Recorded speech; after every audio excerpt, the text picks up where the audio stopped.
Olá, amigos do canal Pão da Vida, como vocês estão? Tudo bem?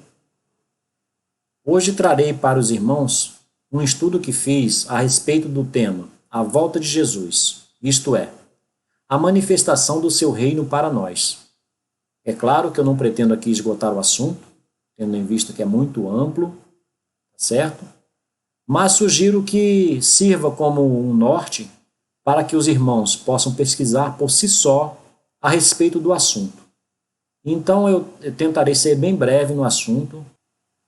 A palavra de Deus nos revela: o dia da nossa morte é o dia do nosso encontro com o Senhor Jesus.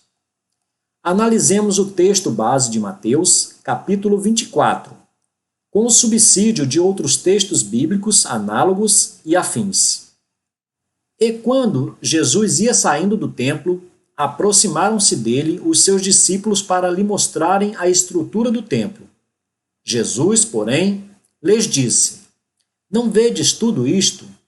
Em verdade vos digo que não ficará aqui pedra sobre pedra que não seja derrubada. E estando assentado no Monte das Oliveiras, chegaram-se a ele os seus discípulos, em particular, dizendo: Dize-nos quando serão essas coisas, e que sinal haverá da tua vinda e do fim do mundo? Aqui estão alguns alertas dados por Jesus, pois ele sabia que muitos se aproveitariam da ignorância do povo para se fingir serem Cristo ou virem em nome de Cristo.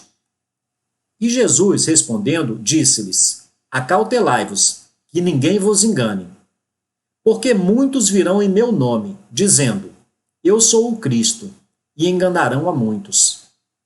A partir do versículo abaixo, Jesus traça um panorama de tudo o que se passaria com a humanidade até que chegasse ao fim de todas as coisas, ou seja, que se encerrasse a existência de qualquer tipo de vida na face desta terra.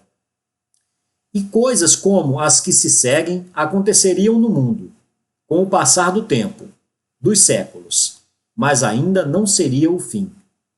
E ouvireis de guerras e de rumores de guerras. Olhai, não vos assusteis, porque é mister que isso tudo aconteça, mas ainda não é o fim. Porquanto se levantará nação contra nação, e reino contra reino, e haverá fomes, e pestes, e terremotos em vários lugares. Mas todas essas coisas são o princípio de dores. Então vos hão de entregar para serdes atormentados, e matar-vos-ão, e sereis odiados de todas as nações por causa do meu nome. Nesse tempo, muitos serão escandalizados, e trair-se-ão uns aos outros, e uns aos outros se odiarão. E surgirão muitos falsos profetas, e enganarão a muitos. E por se multiplicar a iniquidade, o amor de muitos esfriará. Mas aquele que perseverar até ao fim, esse será salvo. E este evangelho do reino será pregado em todo o mundo, em testemunho a todas as nações, e então virá o fim. Bom, até aqui então, como eu falei anteriormente, Jesus fez um panorama, daquele momento em que ele está falando aos seus discípulos até o fim de todas as eras. Mas posteriormente, agora, ele vai ser mais específico, vai falar de acontecimentos mais específicos. E que acontecimentos são esses? Ele vai falar da sua volta gloriosa, da manifestação do seu reino, para todos aqueles que já haviam morrido até aqueles tempos, quando isso ocorreria, E também depois ele vai falar sobre a manifestação do seu reino para cada pessoa individualmente, ou seja, aqueles que ficariam após aquela sua vinda gloriosa que ocorreu na sua geração. Acima, sim, chegaria o fim da vida neste planeta, o fim do ser humano e de toda forma de vida na face da Terra, com a morte de todos os seres humanos e de todos os seres viventes.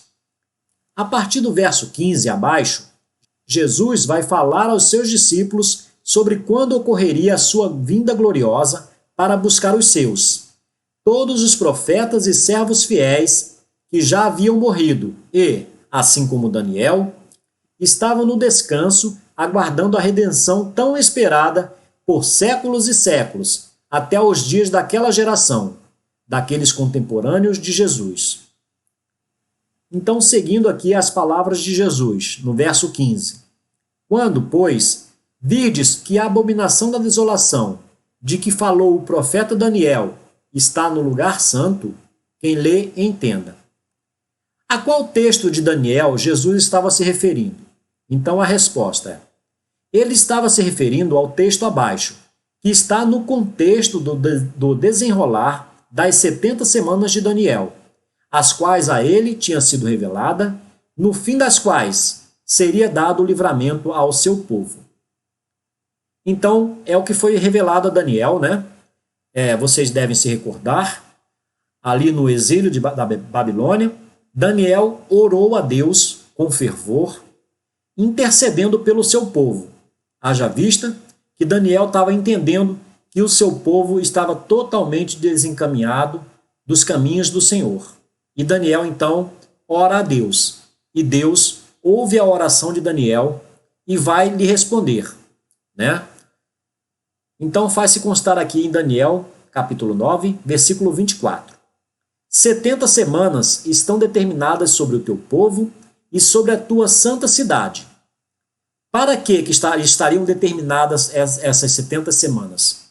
Só relembrando, tá, irmãos, que essas 70 semanas são 70 semanas de anos, tá? Então, se tiver alguma dúvida, pesquisem sobre as 70 semanas e verão que 70 semanas não são semanas simples de dias, mas 70 semanas de anos, que dariam no total, então, de 490 anos. Ao final dessas 70 semanas, o que ocorreria para cessar a transgressão e para dar fim aos pecados e para expiar a iniquidade e trazer a justiça eterna e selar a visão e a profecia e para ungir o Santíssimo. Então isso aqui é o que ocorreria ao final das 70 semanas que estavam determinadas sobre o povo de Daniel e sobre a santa cidade, né, de Jerusalém. Daniel 11:31.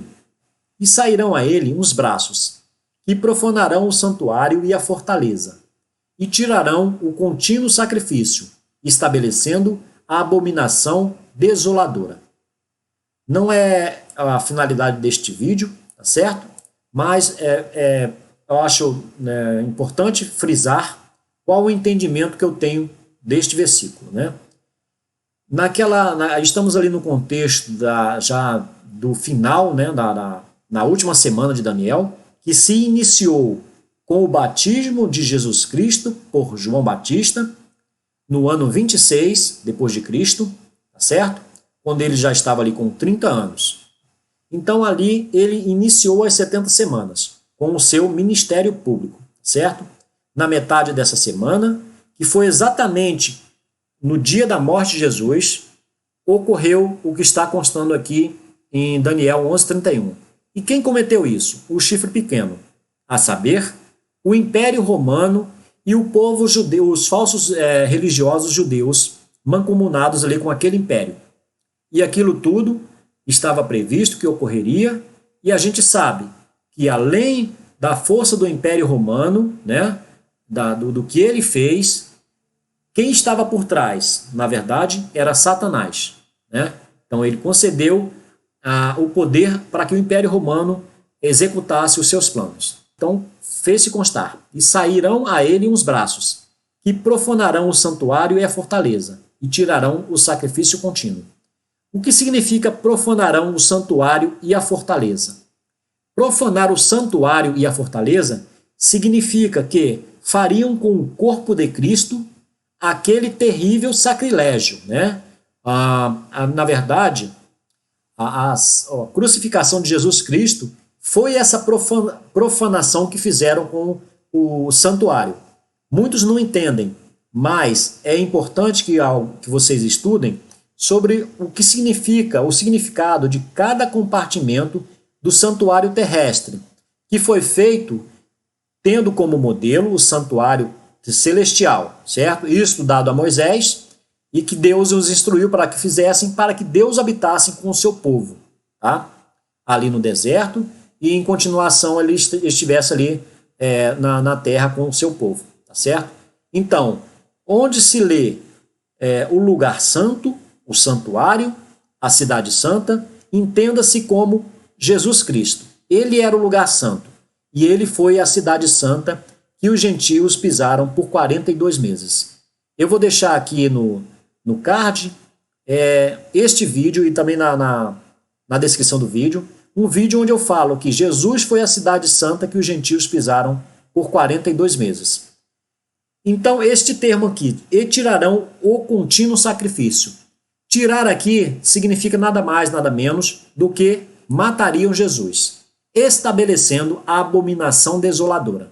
Estabelecer a abominação desoladora, como eu já mencionei, né, foi aquilo que fizeram com o corpo de Jesus. O que mais de terrível poderiam ter executado com o corpo de Jesus, com aquele que veio para salvar aquele povo. Seriam estes dias difíceis para Jerusalém, dias de juízo sobre aquele povo, dias em que aqueles que os pudessem evitar a sua contemplação bem o fariam. Então, os que estiverem na Judéia, fujam para os montes, e quem estiver sobre o terraço, não desça a tirar alguma coisa da sua casa. E quem estiver no campo, não volte atrás a buscar as suas vestes. Mas ai das grávidas e das que amamentarem naqueles dias, e orai para que a vossa fuga não aconteça no inverno, nem no sábado.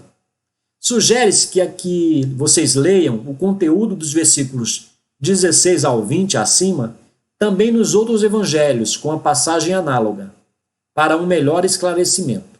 Certo, irmãos? Porque haverá então grande aflição, como nunca houve desde o princípio do mundo até agora, nem tampouco há de haver. Importante mencionar que esta grande aflição aqui, e aproveito a oportunidade para pedir que vocês também se aprofundem no que viria a ser a grande aflição. Muitos confundem a grande aflição ou a grande tribulação com o momento futuro que acontecerá com o povo de Deus, tá? Então, desde já, gostaria de dizer para vocês que o meu entendimento, após um profundo estudo da palavra de Deus, um estudo que eu fiz com muita responsabilidade, eu entendo que a grande aflição ou a grande tribulação foi o fato passado por Jesus, ou seja, ele mesmo passou pela grande aflição ou pela grande tribulação. Tanto é que em Apocalipse, João vai visualizar um povo, né, já lá no céu. E o anjo pergunta para João: quem são estes e de onde vieram? E João não sabe, mas ele diz que o anjo sabe. E o anjo vai dizer para João: estes são os que vieram da grande tribulação e lavaram as suas vestes no sangue do Cordeiro. Então, isso é muito revelador, irmãos. Isto é muito revelador.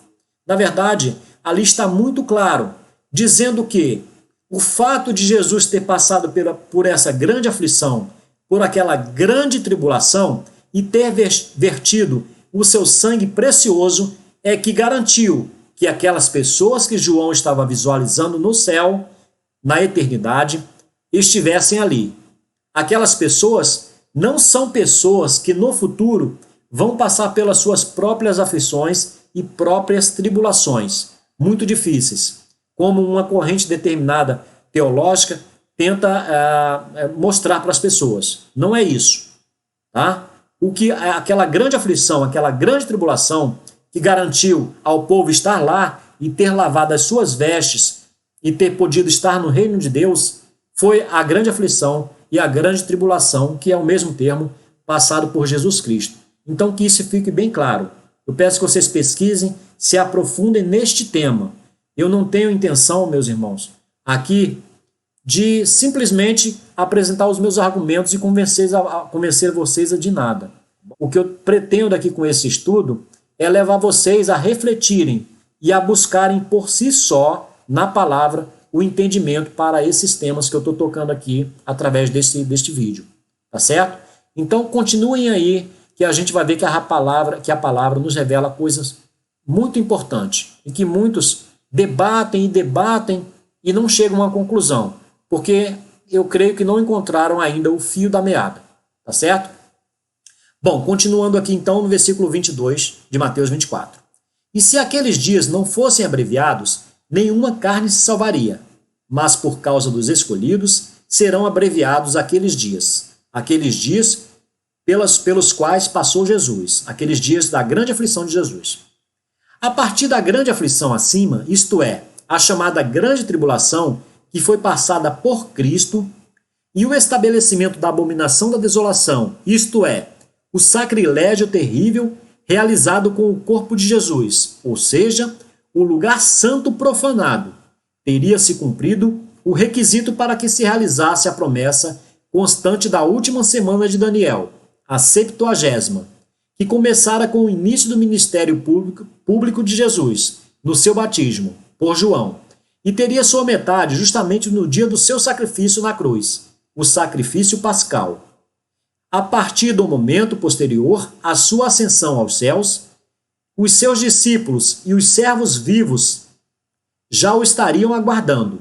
Por este motivo, o Senhor vai alertá-los, nos versículos abaixo, esclarecendo-lhes que sua aparição triunfal, para resgatar o seu povo para a eternidade, não se daria no campo físico.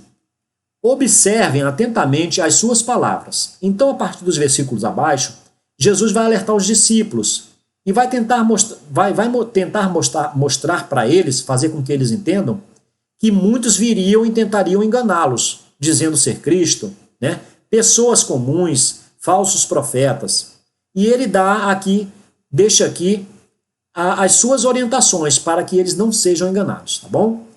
Então Jesus fala: então, se alguém vos disser, eis que o Cristo está aqui ou ali, não lhe deis crédito, porque surgirão falsos cristos e falsos profetas, e farão tão grandes sinais e prodígios que, se possível fora, enganariam até os escolhidos. Eis que eu vô-lo tenho predito. Portanto, se vos disserem, eis que ele está no deserto, não saiais. Eis que ele está no interior da casa, não acrediteis. Porque, assim como o relâmpago sai do Oriente e se mostra até ao Ocidente, assim será também a vinda do Filho do Homem. Porque, onde quer que estiver o cadáver, ali se ajuntarão as águias. Meus irmãos, chegamos num ponto crucial deste estudo. Eu peço que vocês prestem muita atenção. Olha só o que Jesus está falando para eles aqui.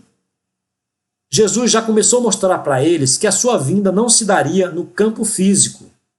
Por ele ter falado o que se fez constar nesses versículos, ficou bem claro que muitos surgiriam e que ele realmente não seria o caso de ser o Jesus, aquele que estivesse ali ou acolá, num determinado lugar ou no outro, tá bom?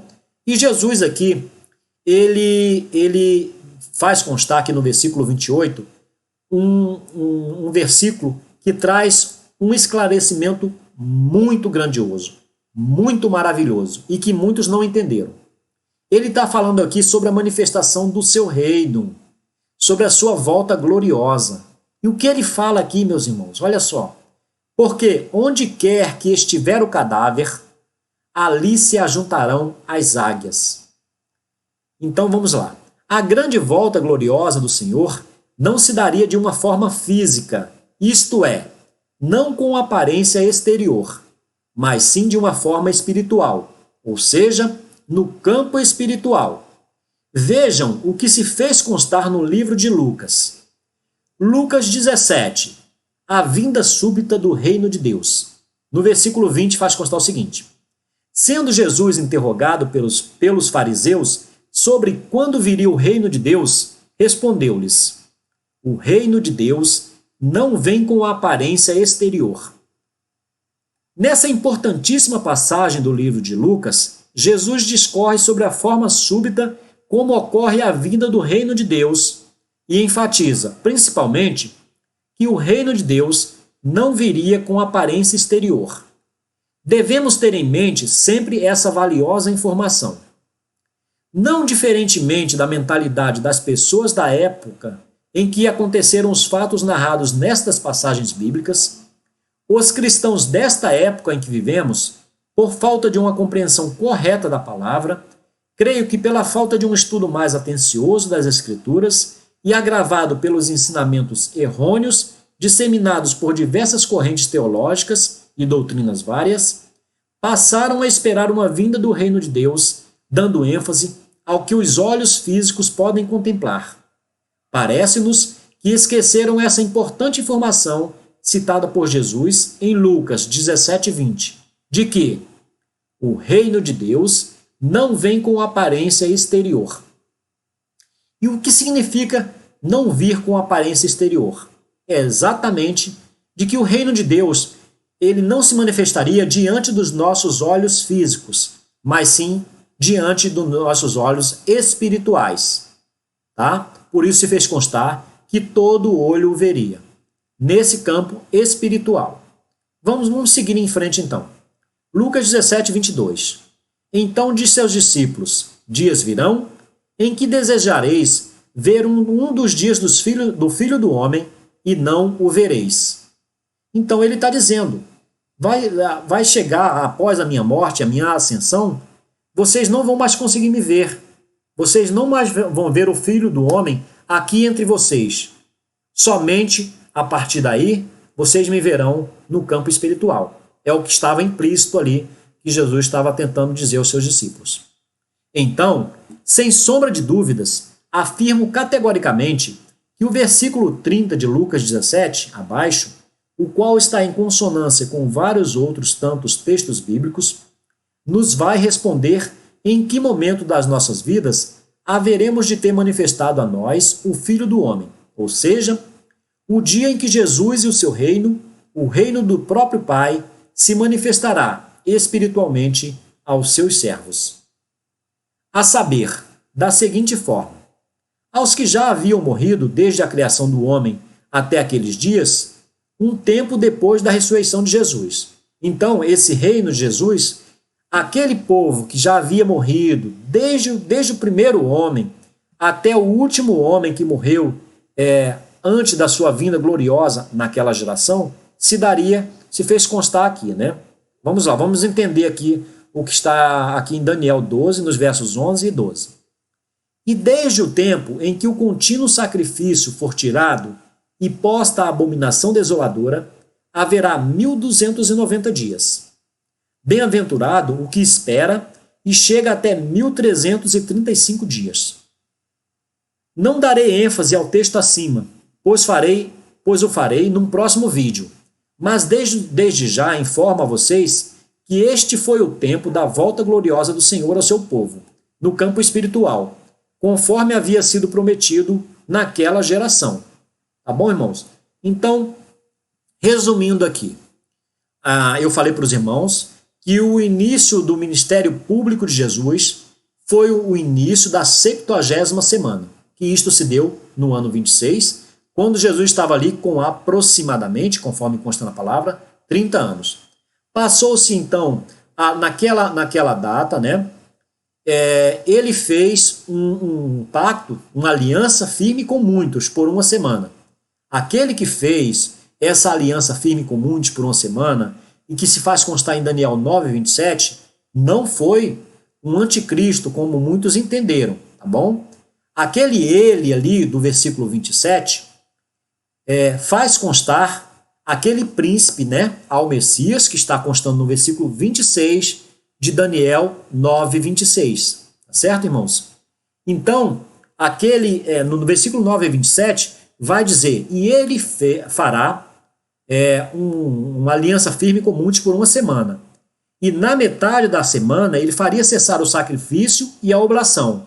Tá bom? E ali vai fazer constar ali que sobre a asa da abominação, não estou lendo aqui o texto em si, tá? Mas basicamente é isso, que sobre a asa da abominação vire o assolador e que no final o que estava determinado seria derramado sobre o assolador, tá bom? Então basicamente ali está relatando o que ocorreria na última semana de Daniel, que ocorreu, como volto a afirmar, naquele período do ministério de Jesus, né? Iniciando no ano 26, a metade foi no dia da morte de Jesus, então foi nessa metade que esse pacto foi encerrado ali, né? Na metade da semana essa aliança foi quebrada, porque o povo matou Jesus, seu povo o matou, tá bom? e ali passou, sobre esse tempo aqui que foi revelado a Daniel, e ele está falando sobre essa última metade da 70ª semana de Daniel. E desde o tempo em que o contínuo sacrifício for tirado, e posta a abominação desoladora, ou seja, desde o dia da sua morte, né, haverá 1290 dias. Aí ele diz aqui, né, o anjo, bem-aventurado o que espera, e chega até 1335 dias. Então, certamente ali vai se contar os dias ali em que esteve aproximadamente 40, 45 dias, né? Esteve ali ainda com os discípulos, e após a sua subida, mais 1290, o que totalizaria 1335 dias. Então, entendo que ao final destes dias se deu a sua volta gloriosa para aquele povo que já havia morrido até aqueles tempos, certo? Então, é sobre isso que vai se mencionar que ali muitos dos que dormiam, certo? Foram vistos, né? Ressuscitados. Então, aquela passagem, pesquisem depois aí na palavra, aquela passagem está dizendo exatamente isso. Aquele povo que foi visto ali ressuscitado, naquela geração de Jesus, foram aqueles que ressuscitaram por conta do seu sacrifício ali na cruz. E nós também somos, né, como o fruto da graça, né, somos hoje em dia, temos o direito de morrer e ressuscitar. Porque Jesus foi a primícia dos que dormem, certo? Depois o seu povo ali, na sua volta gloriosa, na sua parousia, e hoje em dia nós, é o que eu vou mostrar adiante, né? Mediante a nossa morte, e o Senhor vai se revelando a nós, tá bom? E a sua volta, isto é, a manifestação do seu reino se dá àqueles que ainda ficaram vivos depois da sua volta gloriosa, bem como a todos que ainda nascerão e morrerão sequencialmente no campo espiritual, no exato momento da nossa morte. Então, a partir daqui, é onde eu vou esclarecer para vocês o que eu me propus lá no começo do vídeo, em afirmar para vocês que o reino de Deus se manifesta a nós no campo espiritual, nunca será no campo físico, tá? Vai ser no momento da nossa morte. O que eu estou afirmando para vocês aqui, meus irmãos? Que vocês não verão o Jesus com todos os seus anjos com os seus olhos físicos vindos diante de vocês. Não é isso. As pessoas confundiram, tá bom? Isso se dará, e essa volta gloriosa que muitos interpretam, foi aquela volta que ocorreu ali 3 anos e meio aproximadamente após o estabelecimento da abominação da desolação, ou seja, a morte de Jesus, tá bom? Aquilo ali ocorreu com todo aquele povo, né, que estava ali, faz-se menção na Bíblia sobre o Vale de Ossos Secos, onde tem uma profecia e que vai ser mostrado ali, né, ao profeta, que aqueles ossos, aqueles se religarão, aqueles nervos, na verdade ele está tratando de coisas espirituais, de que aquele povo, aqueles ossos, um dia aquelas pessoas teriam seus corpos transformados e seriam elevadas aos céus, tá bom? Então vamos seguindo aqui. Eu estou dizendo que a manifestação do reino de Deus, ou seja, a manifestação de Cristo a nós, se dá no exato momento da nossa morte. E com base em que eu vou falar isso para vocês? Vamos ver aqui o que está em Lucas 17:30. O que Lucas 17:30 afirma. Assim, como nos dias de Noé e Ló, em que aqueles povos foram destruídos, ou seja, morreram, será no dia em que o Filho do Homem se há de manifestar. Então eu peço que vocês abram a palavra depois, vão aí no contexto, tá? De Lucas 17 todo, para entender todo o contexto. E vocês vão ver que está sendo feito um paralelo de como se daria a manifestação do Filho do Homem ao seu povo. Aí ele vai explicar que assim como ocorria naqueles dias, né, de Noé e de Ló, as pessoas estavam ali e subitamente veio a eles a destruição. Ou seja, e eles morreram. E ali ele está dizendo que atualmente vai ocorrer da mesma forma. As pessoas estarão no seu cotidiano e morrerão, e aí terão a eles manifestado o reino de Deus. Voltando a analisar o verso 28 de Mateus 24. Por onde quer que estiver o cadáver, ali se ajuntarão as águias. Então vamos estudar melhor este versículo aqui. bom? E para finalizar a sua explanação sobre o dia em que haveria de se manifestar o Filho do Homem, isto é, que ocorreria a vinda de Jesus no seu reino, o nosso Salvador deixou essas palavras que parecem não dar margem à sombra de dúvidas. Muitos estudiosos da palavra até se referem a esse versículo bíblico como sendo um enigma. Simplesmente porque não entenderam o contexto em que se apresenta o capítulo 17 de Lucas e outros análogos. Mas não resta dúvida que simplesmente Jesus afirmou que ele se manifestaria sempre onde estiver o corpo, isto é, o cadáver. Entendam aqui o corpo com o mesmo significado de cadáver, como consta nos textos análogos, né? Se vocês pegarem vários textos análogos, né, a este versículo aqui de Lucas, vocês verão que Jesus está afirmando a mesma coisa. Onde estiver o cadáver, se ajuntarão as águias, tá bom?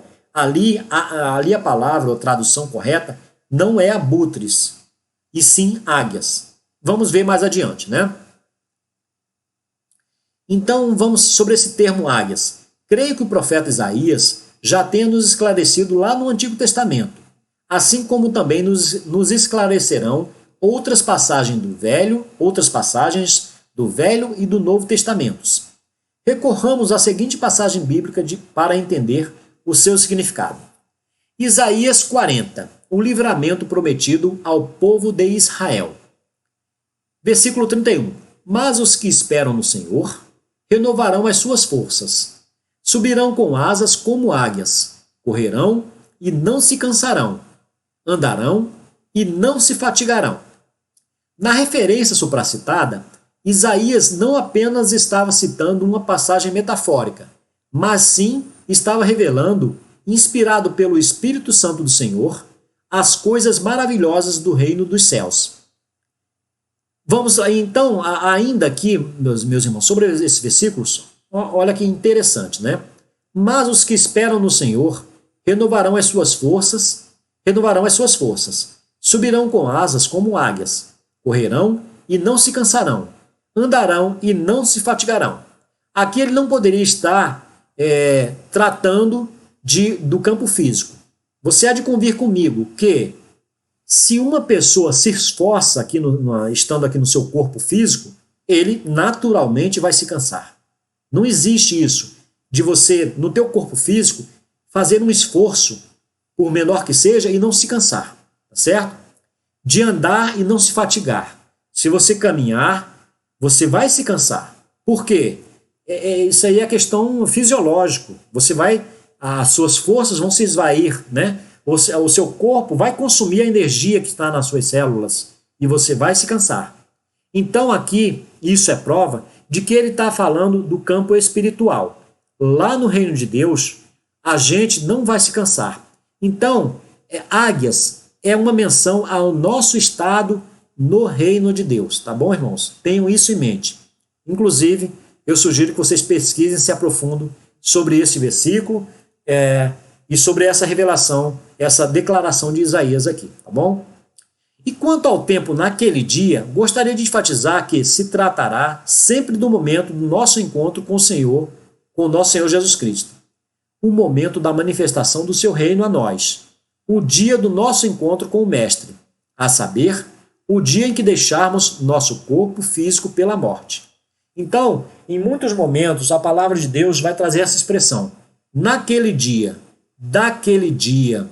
Então, sempre que vocês virem essa expressão, tenham em mente ali que Jesus está falando, que a palavra de Deus está falando do momento da manifestação do reino de Deus a nós, da vinda do Senhor, da manifestação do Filho do Homem.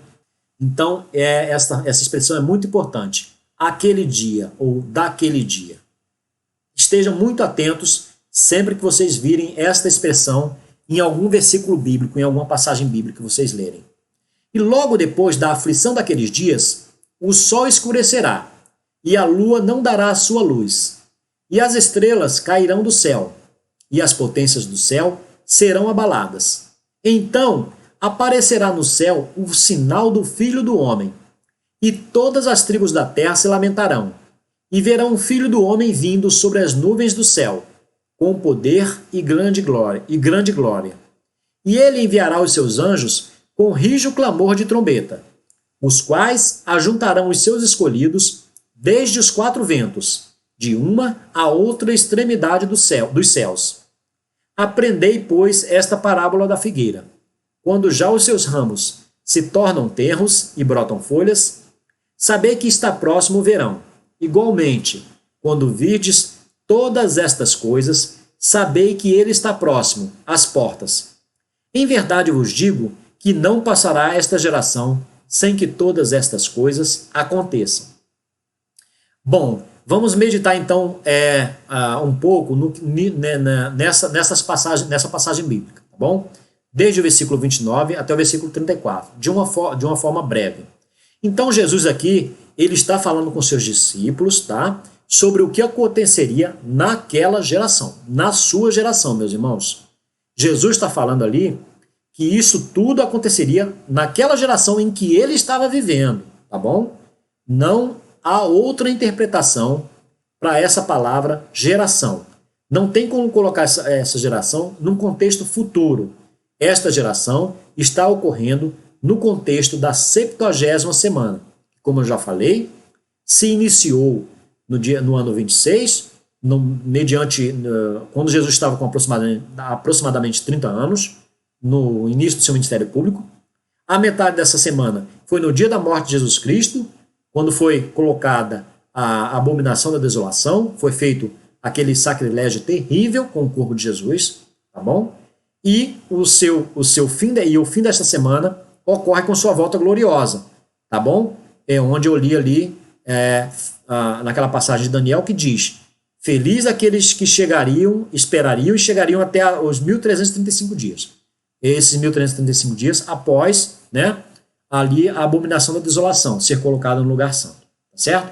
Então Jesus está tratando aqui de coisas do campo espiritual, que logo depois da aflição daqueles dias, ou seja, depois da grande tribulação, o sol escurecerá, a lua não dará sua luz, as estrelas cairão do céu, e as potências dos céus serão abaladas. Isso aqui foi o vislumbre no campo espiritual de todos os que estavam mortos, tá certo?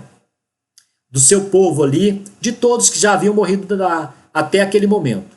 Todos tiveram esta visão, tá certo? E então aparecerá no céu o sinal do Filho do Homem, e todas as tribos da terra se lamentarão, e verão o Filho do Homem vindo sobre as nuvens do céu, com poder e grande glória. E os seus anjos, qual foi o papel deles? Com o clamor dessa trombeta de Deus, eles ajuntaram os escolhidos de Deus, de uma a outra extremidade dos céus, ou seja, não só ali de Jerusalém, mas de todos os lugares da terra, meus irmãos. De todos os lugares da terra, onde havia um morto, quer seja no mar, quer seja na floresta, perdido aquele corpo. Não que o corpo se refez, foi aí, naquele lugar, né, se transformou, as pessoas tiveram os seus corpos, os seus ossos, transformados num corpo glorificado. E foram juntados ali para poder estar com Cristo.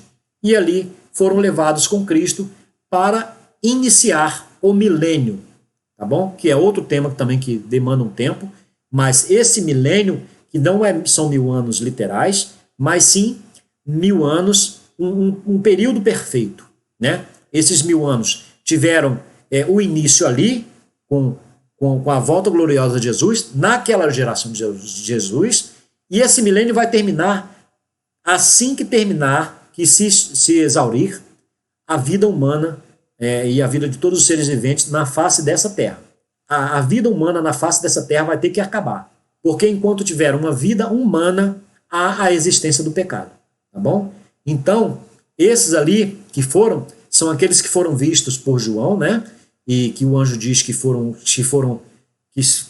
a grande tribulação garantiu a eles que lavassem as suas vestes no sangue do Cordeiro e estivessem ali.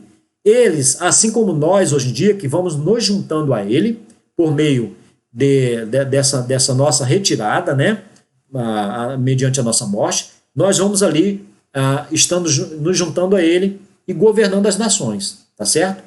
Até um dia que voltaremos para julgar os anjos que serviram a Satanás, né? Satanás e os seus demônios. Aprendei, pois, esta parábola da figueira. Quando já os seus ramos se tornam tenros e brotam folhas, sabei que está próximo o verão.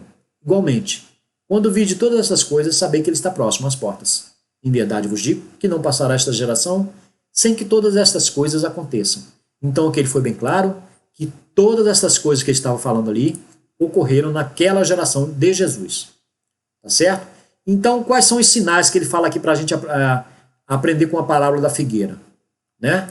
Que ele mostrou várias coisas ali. A grande aflição, Jerusalém cercada de exércitos, ali mediante o dia da sua crucificação, naqueles dias terríveis, né, dos seus castigos, e ali, para finalizar, a abominação da desolação.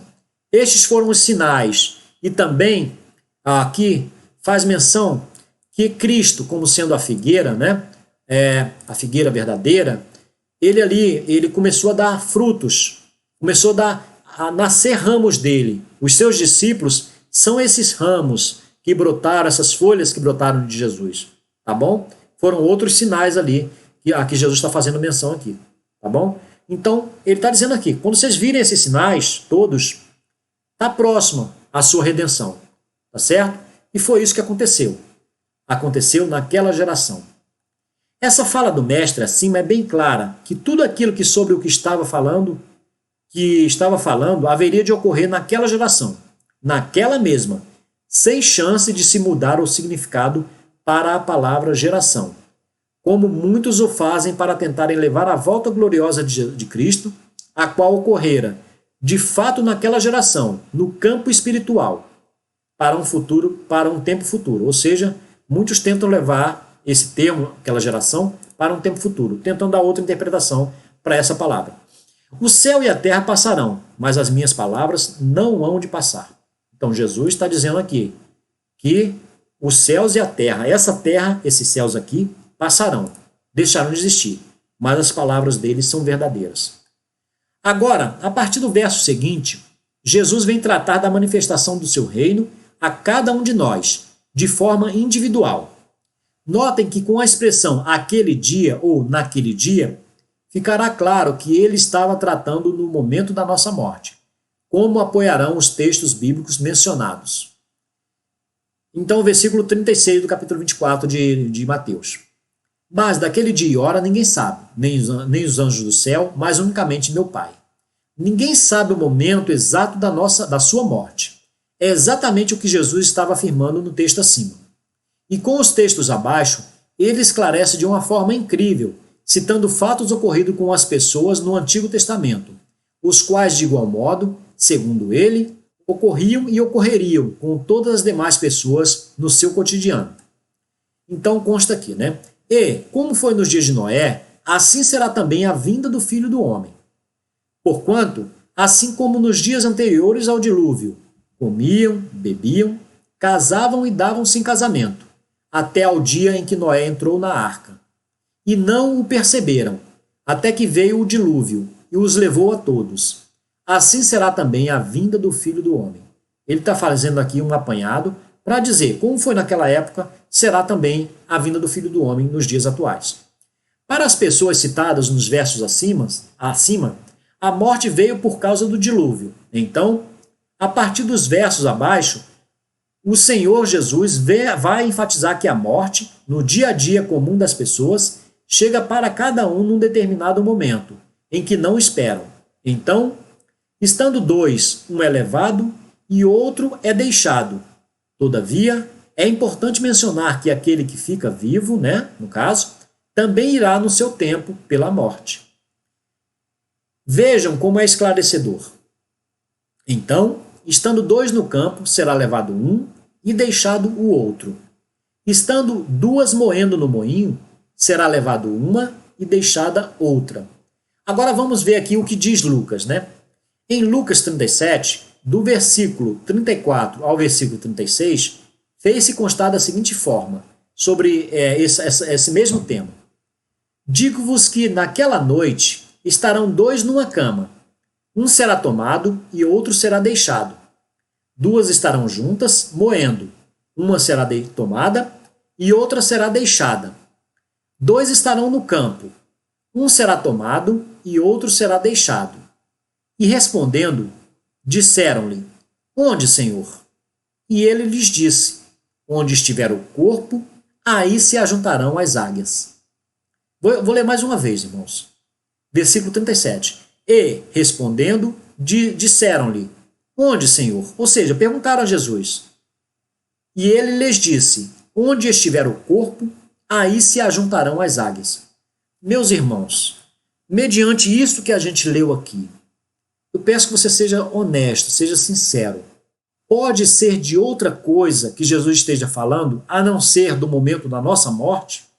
Peço que vocês, mais uma vez, né, é o que eu oriento todos vocês, não que confiem nos meus argumentos, não. Vocês peguem a palavra de Deus e, tendo isso como norte, peguem e pesquisem a palavra de Deus. Tendo essa revelação que eu estou mostrando para vocês aqui, revelação não minha, mas revelação da palavra, tendo esse norte, e pesquisem e vejam se não faz sentido tudo isso que eu estou mostrando para vocês aqui, tá bom? Jesus está simplesmente afirmando que naquela noite 2 estarão numa cama, um será tomado e outro será deixado. 2 estarão juntas moendo, ou seja, trabalhando nas suas atividades. Uma será tomada e outra será deixada. 2 estarão no campo, pode ser no escritório, pode ser no metrô, em qualquer tipo de trabalho. Um será tomado e outro será deixado. E mais, os discípulos têm dúvida e perguntam: Onde, Senhor? Onde isso? E ele simplesmente fala: Onde estiver o corpo, ou seja, o cadáver, aí se ajuntarão as águias. E essas águias, eu já falei, é a nossa condição, é a condição dos seres celestiais. Tá? Então, onde estiver o corpo, aqueles seres celestiais estarão ali para nos receber, para que estejamos junto com eles nos céus, na eternidade. Tá bom? Reparem bem que o texto está enfatizando o momento da nossa morte. Então, trazendo para os nossos dias, poderíamos pensar: estando 2 no escritório, será tomado um e o outro será deixado. Estando 2 trabalhando, onde quer que seja, será tomado um e o outro será deixado.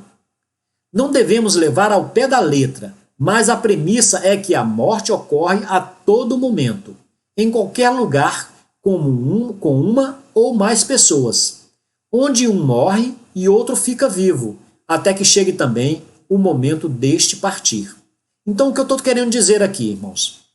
Ali pode ser que estarão 10 no campo, 9 serão levados e outro será deixado, né? Vamos colocar aqui nas Torres Gêmeas, por exemplo, lá nos Estados Unidos, né? Onde morreram milhares de pessoas ali, né? Estavam milhares, né, de pessoas. Pouquíssimas foram deixadas e outras foram levadas. Agora, um detalhe importante, é onde entra muitas vezes o entendimento equivocado, né? Há doutrinas, interpretações que vão dizer que isso aqui está se tratando de um arrebatamento físico. Não é, irmãos. Onde, digamos assim, vamos colocar de uma forma bem simplória, né? O que pensam muitos estudiosos e que disseminaram esse entendimento de que as pessoas estarão aqui no campo físico, né? Jesus apareceria no céu com seus anjos e as pessoas no campo físico teriam seus corpos transformados. Isso seria, falando de uma forma bem simplória, né? Digamos, estaria eu e minha esposa. Ela seria uma serva fiel e eu não. Um exemplo. Ela, como serva fiel, teria o seu corpo transformado, meio que viraria um pozinho ali, seria transformado ali, diante dos meus olhos, né? Até chegam ao cúmulo de dar um exemplo, né? Que estaria o piloto pilotando e o piloto de repente sumiria do avião. Não é isso que vai acontecer. Isso aqui não é uma coisa plausível, isso, não é dessa forma. Por tudo que já foi falado e explanado aqui, mostrado na palavra, vocês já viram que não é dessa forma que está falando. Jesus está falando aqui que tudo ocorre no campo espiritual, né? E as leis físicas a que estamos submetidos aqui continuam em vigor da terra. Nós temos que nascer e temos que morrer, tá bom? E sobre esses que são deixados, não quer dizer que esse que é deixado vai passar por uma grande tribulação. Mesmo porque eu já mostrei para vocês que a grande tribulação, quem passou foi Cristo. A grande tribulação, essa grande aflição, tá? Que nos dá o direito, que lavou as nossas vestes. Lavou daqueles que já morreram e também lavou as nossas, que cremos que Cristo é o Filho de Deus, que morreu pelos nossos pecados e que é o nosso único e suficiente Salvador. Tá bom? Então, esses que são deixados, no momento certo, eles também irão, entendeu? No momento certo, eles também morrerão, certo? Agora, aqueles que hão de herdar o céu, aí não cabe a nós julgarmos. Mas o Pai sabe, né? Se esses que morrem a cada dia herdam os céus ou não. A gente, pela palavra, sabemos que se você mata e não se arrepende, se você rouba e não se arrepende, você não herdará o reino dos céus. Mas a porta da graça está aberta enquanto há vida, irmãos. Enquanto há chance de arrependimento, que nós possamos nos arrepender dos nossos pecados. Tá bom? Então, vamos aqui, já chegamos ao final. Então, estamos chegando ao final do vídeo, tá bom, meus irmãos? Vigiai, Jesus fala, vigiai, pois, porque não sabeis a que hora há de vir o vosso Senhor. Ele está dizendo, vocês não sabem o momento da morte de vocês. Vocês não sabem. Tem passagem bíblica que vai dizer assim, quando disserem paz e segurança, eis que virá repentina destruição. Então estejamos atentos, estejamos em comunhão com o Senhor, estejamos em espírito, orando e vigiando para que não pequemos, estejamos diante da presença de Deus, porque nós não sabemos, irmãos, que momento o Senhor vai pedir a nossa alma que nós morreremos. Nós não sabemos. Nós estamos aqui sujeitos às leis físicas deste mundo. Tá bom? Não desejo nada de mal para nenhum de nós, mas nós sabemos que o mundo é violento. Há bala perdida, há acidentes, há guerras, há pestes como nessa atualidade. Uma pandemia tem ceifado vidas. Então a gente não sabe se nós escaparemos. Tá bom? Pedimos a Deus o livramento de tudo e é isso que eu desejo a cada um de nós. Deus nos dê o livramento e nos dê longa vida. Mas nós sabemos que a morte já não tem poder sobre nós. Quando vier o momento da nossa morte, não devemos temer, não temamos, porque para aquele que morre, tendo Cristo, na verdade nós não morreremos, mas nós ressuscitaremos e viveremos eternamente com o Senhor. Mas considerai isto, se o pai de família soubesse a que vigília da noite havia de vir o ladrão, vigiaria e não deixaria minar a sua casa. Por isso, estai vós preparados também, porque o Filho do Homem há de vir a hora em que não penseis. O Filho do Homem há de vir a hora em que não penseis. Quem é, pois, o servo fiel e prudente, a quem o Senhor constituiu sobre os seus servos, para dar-lhes o sustento a seu tempo? Bem-aventurado aquele servo que o Senhor, quando vier, achar fazendo assim. Em verdade vos digo que o porá sobre todos os seus bens. Mas, se aquele mau servo disser no seu coração, o meu Senhor tarde virá, e começar a espancar os seus conservos, e a comer e a beber com os ébrios, virá o Senhor daquele servo num dia em que o não espera, e a hora em que ele não sabe, e separá-lo-á, e destinará a sua parte com os hipócritas. Ali haverá pranto e ranger de dentes. Com isso, meus irmãos, chegamos ao final deste nosso estudo. Eu espero, sinceramente, que você que chegou até o fim desse breve estudo, tá bom? Que você possa ter entendido o que eu quis passar para você aqui, que a partir de agora você se aprofunde nesse tema, tá bom? Para que você veja e entenda porque o Senhor colocou em nós o entendimento. A Bíblia disse para Daniel, o anjo disse para Daniel, porque na época que foi dada aquela revelação das 70 semanas, ele estava revelando ali coisas do tempo do fim. E tinha coisas que Daniel não entendeu, e ele perguntou ao anjo, e o anjo falou para ele, cerra estas palavras, tá? Porque ele falou que isso aqui é para o tempo do fim. E ele falou para Daniel, no tempo do fim, a ciência ia ali aumentando, as pessoas iam pesquisando, e ele fala uma coisa muito importante para Daniel. Os sábios entenderão. Foi isso que ele falou. Tá bom, meu irmão? Então, se você está tendo a compreensão destas maravilhas, você pode dar glórias a Deus e saber que aqueles sábios ali, a que fez a menção à palavra, naquela revelação a Daniel, aqueles sábios, ele estava falando sobre você, sobre mim, sobre você, que entendemos a sua palavra, tá bom? Que o Senhor abençoe a todos, que nós peçamos a misericórdia do Senhor sobre as nossas vidas, que Ele nos dê graça e nos dê entendimento e nos dê sabedoria para resistir ao mal, resistir ao pecado, para que estejamos diante dele como um servo bom, tá? Vigiando e cuidando e fazendo as coisas do Senhor, tá bom? Para que no momento da nossa morte nós estejamos com ele e ele falar aquela frase que a gente tanto espera, né? Vinde bendito do meu Pai, para o reino do meu Pai, que vos está preparado desde a fundação do mundo. Tá bom? E ali estaremos para sempre com o Senhor. Que o Senhor abençoe a tua vida, a vida da tua família, e te guarde, e te dê a sua paz, a paz que excede a todo entendimento. Um forte abraço a todos. Até o nosso próximo vídeo.